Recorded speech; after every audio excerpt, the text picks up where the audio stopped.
दोस्तों नमस्कार। क्या भारत पाकिस्तान के बीच वार्ता फिर से शुरू हो जाएगी? पहलगाम में जो आतंकी हमला हुआ उसमें जिस तरीके से निर्दोष हिंदू भारतीय सैलानियों को निशाना बनाया गया और उसके बाद भारत और पाकिस्तान के बीच जो सैन्य संघर्ष भी हुआ उसे दुनिया ने देखा। लेकिन भारत पाकिस्तान का जब एक साथ जिक्र हो तो चर्चा होती है खराब संबंधों की, सीमा तनाव की, कश्मीर विवाद की और आतंकवाद की। लेकिन हाल के समय में भारत की दो अहम हस्तियों की ओर से ये दो टिप्पणियों ने भारत पाकिस्तान संबंधों के विषय पर चर्चा को फिर से जिंदा कर दिया है। दोनों ने यह संकेत दिया है कि संवाद के रास्ते खुले रखना महत्वपूर्ण है। आरएसएस के महासचिव दत्तात्रेय होसबोले ने कहा कि भारत को पाकिस्तान के साथ संवाद के दरवाजे पूरी तरह बंद नहीं करने चाहिए। हालांकि उन्होंने ये भी कहा कि आतंकवाद के प्रति कड़े रुख में कोई नरमी नहीं बरती जानी चाहिए।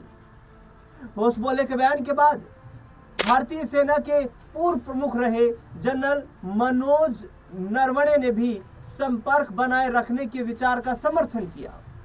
उन्होंने इस बात पर जोर दिया कि सीमा के दोनों ओर आम लोग रहते हैं और उनकी रोजमर्रा की चिंताएं एक समान हैं। उन्होंने कहा कि लोगों के बीच संपर्क बने रहने चाहिए क्योंकि इससे संबंधों को बेहतर बनाने में मदद मिलती है। इसके जवाब में पाकिस्तान के विदेश मंत्रालय ने इन टिप्पणियों को सकारात्मक बताया और कहा कि तनावपूर्ण संबंधों के बीच संवाद का एक विकल्प के रूप में स्वीकार करना स्वागत योग्य है।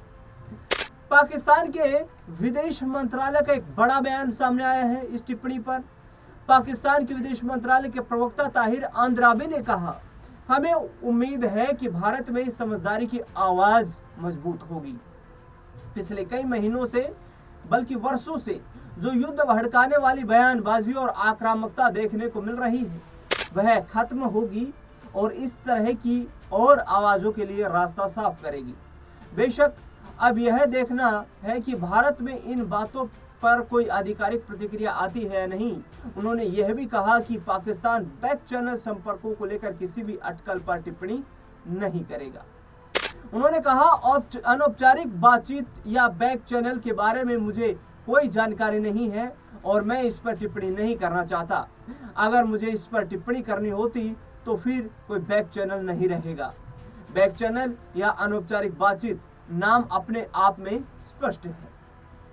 पाकिस्तान में आरएसएस को व्यापक रूप से एक कट्टर हिंदू राष्ट्रवादी संगठन के रूप में देखा जाता है जो भारत की सत्तारूढ़ राजनीतिक व्यवस्था के साथ करीब से जुड़ा हुआ है। अब्दुल बासित बोले, भारत से रहे सावधान। बीबीसी से बातचीत करते हुए भारत में पाकिस्तान के पूर्व उच्च आयुक्त रहे अब्दुल बासित ने इस बयान के अधिक अर्थ निकालने को लेकर सावधान रहने की सलाह दी है।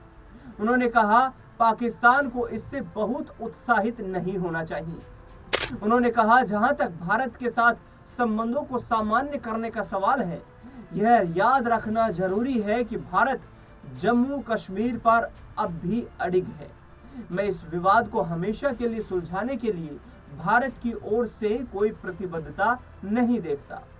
अब्दुल बासित ने कहा कि इस्लामाबाद को द्विपक्षीय संवाद की एक ऐसी और प्रक्रिया से बचना चाहिए जो भारत को कश्मीर के अपने विलय को और मजबूत करने में मदद करती है।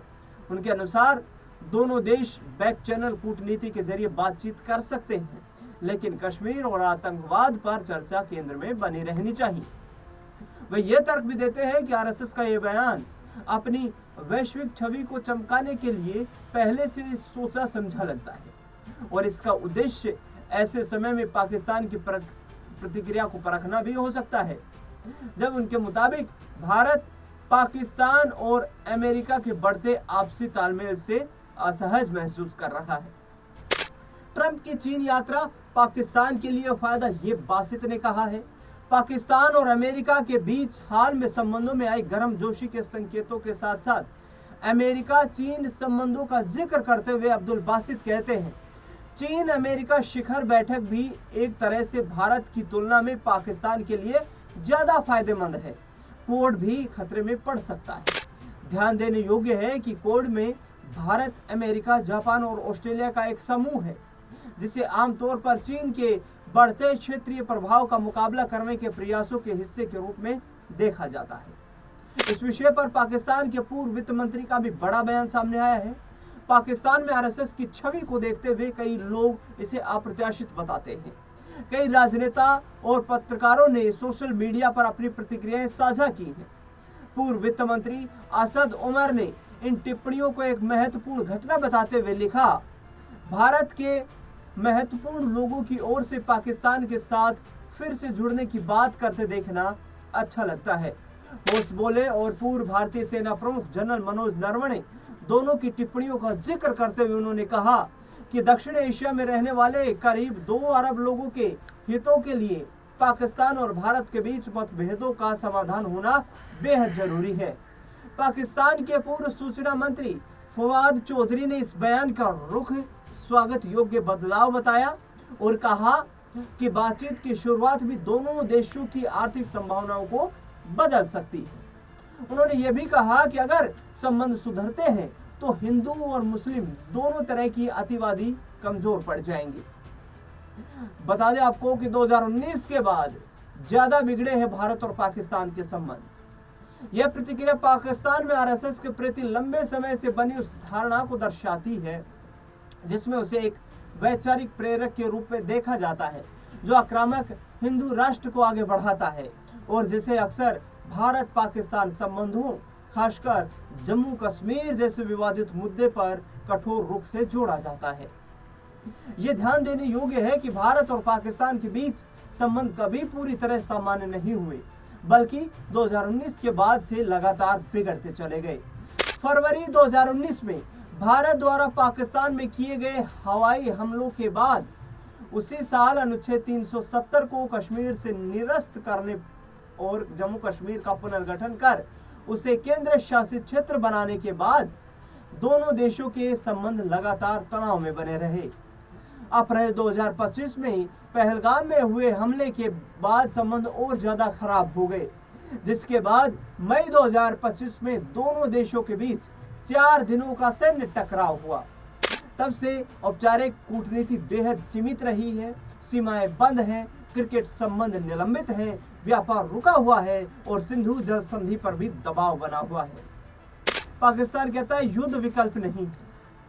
पूर्व विदेश सचिव पाकिस्तान के और राजनयिक रहे जलील अब्बास जिलानी भारत के साथ तनाव के बीच पाकिस्तान का पक्ष प्रस्तुत करने वाले कूटनीतिक प्रतिमंडल का हिस्सा भी थे। उन्होंने कहा कि टिप्पणियों को पाकिस्तान में सकारात्मक रूप से देखा जा रहा है। उन्होंने बीबीसी से कहा, हमने पाकिस्तान के साथ संवाद को लेकर आरएसएस के महासचिव के बयान को देखा है। उनके बयान के साथ साथ पूर्व भारतीय सेना प्रमुख के बयान की भी पाकिस्तान में सकारात्मक व्याख्या की जा रही है।